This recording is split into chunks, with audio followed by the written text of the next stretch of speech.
उख्रिने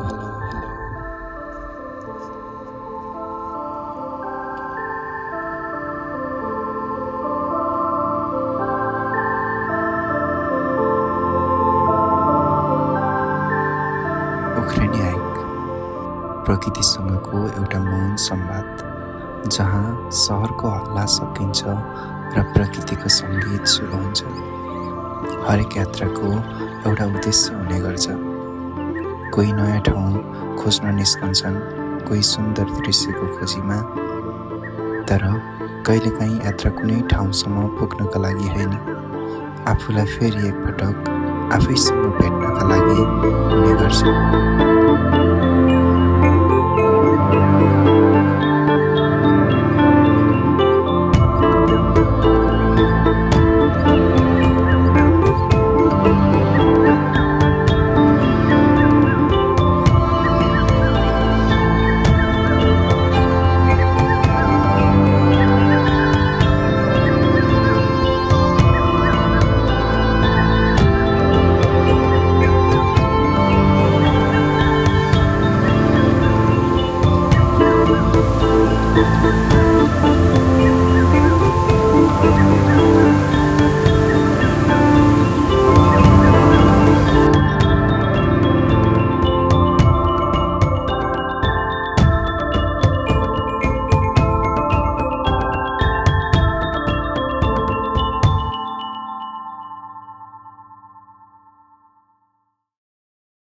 जलबाट गाडीबाट झरेर अब चाहिँ ट्रेक सुरु भयो।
वाटरको आइपुग्न आयो।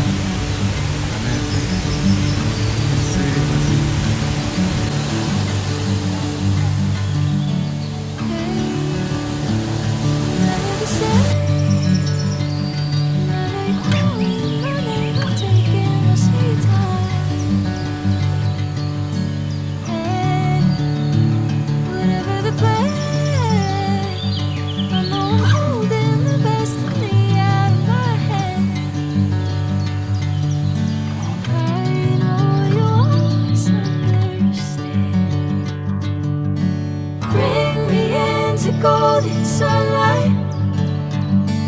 If I'm going with you, I know we'll get to the other side.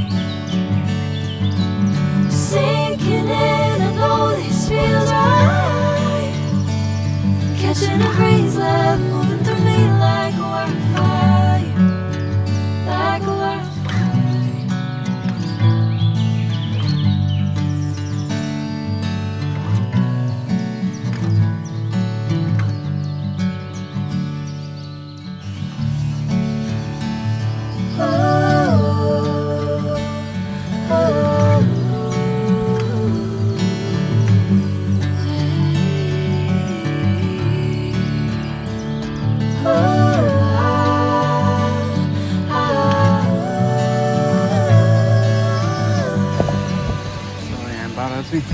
दुईवटा बाटो आउँछ। एउटा यो ड्यामको बाटो चाहिँ उफ्रिने नै पुग्छ भने यो बाटो चाहिँ घाप्ड्यामहरू यतै गरेर जान्छ। अनि त्यहाँनिर सुन्दरजल ड्याम छ, त्यहाँबाट माथि रोड निस्केर उफ्रिने जाँदा नै हुन्छ। अनि यो जङ्गलको बाटो जाँदा नै हुन्छ। र म चाहिँ यही जङ्गलको बाटो जान्छु।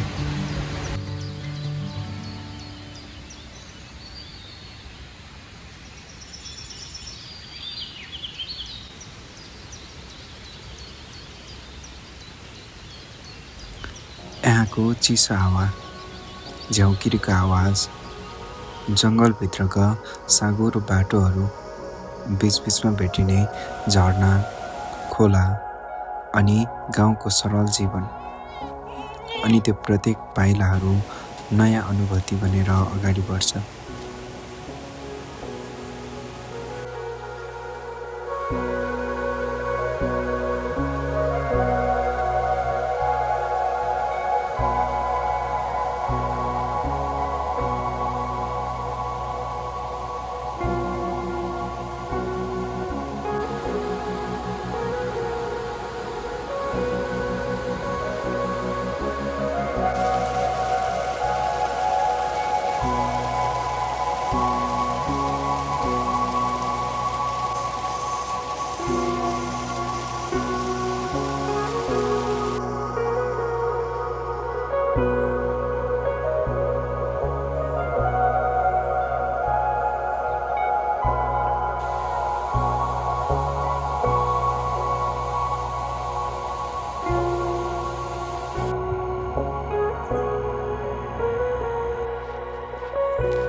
ओखरेनीको झरना चाहिँ आइपुग्न आँट्यो। अनि अझै पाङसाङ झरना चाहिँ 3.5 किलोमिटर जति रहेछ यहाँबाट। ओखरेनीको झरना चाहिँ यहाँनिर छ। पुरै पानी पर्न थालिसक्यो। अनि पाङसाङ झरना पुगिन्छ कि पुगिँदैन हेरौँ।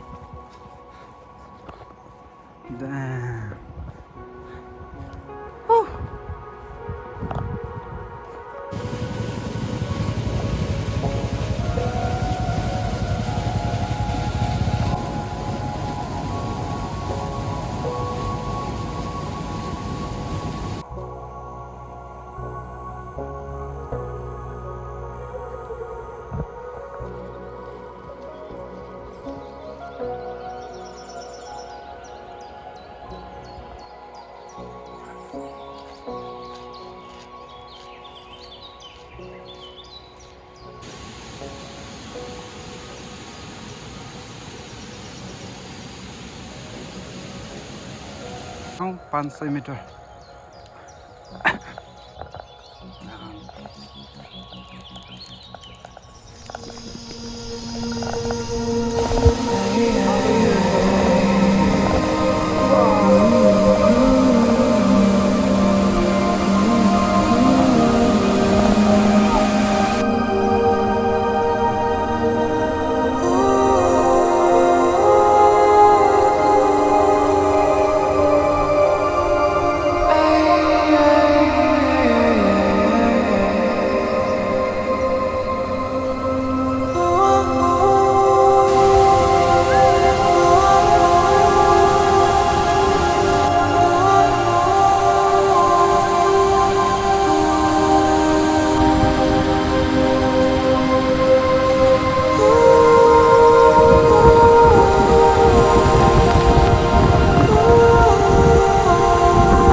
कहिलेकाहीँ यस्ता ठाउँहरूले हामीलाई एउटा महत्त्वपूर्ण कुरा सिकाउँछ। जीवन सधैँ छिटो दौडनुपर्छ भन्ने होइन।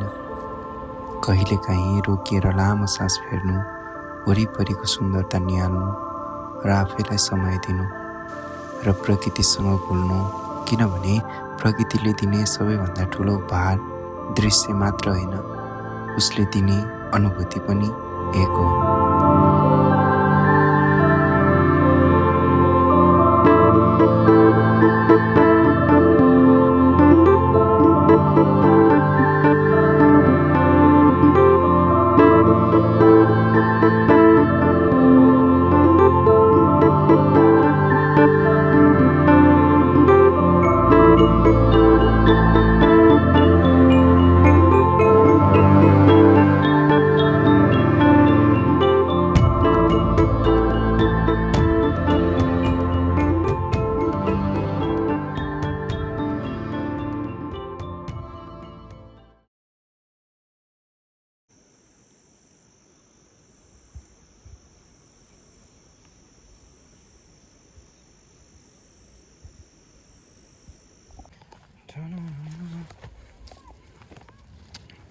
सो काले भन्ज्याङ देउरालीलाई स्याउली र फर्किँदा खैरे बेहुली रे अझै रक्कै चराउने रहेछ पाती।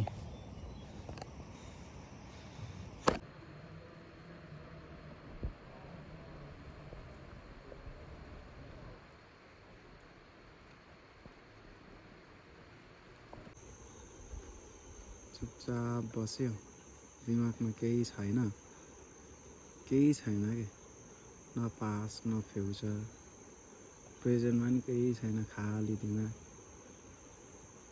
आनन्द।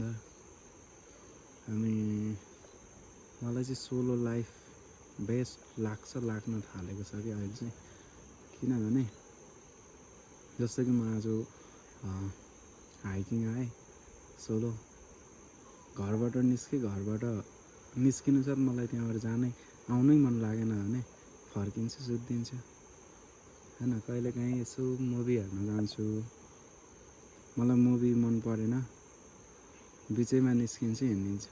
त्यहाँनिर साथी भयो भने चाहिँ कस्तो हुँदो रहेछ भने अब कि त साथीको लागि पर्खिनु पऱ्यो, अथवा मलाई मन परेको छ भने मेरो लागि चाहिँ साथी त्यहाँ 3 घन्टा त्यत्तिकै बस्नु पऱ्यो नि त। अनि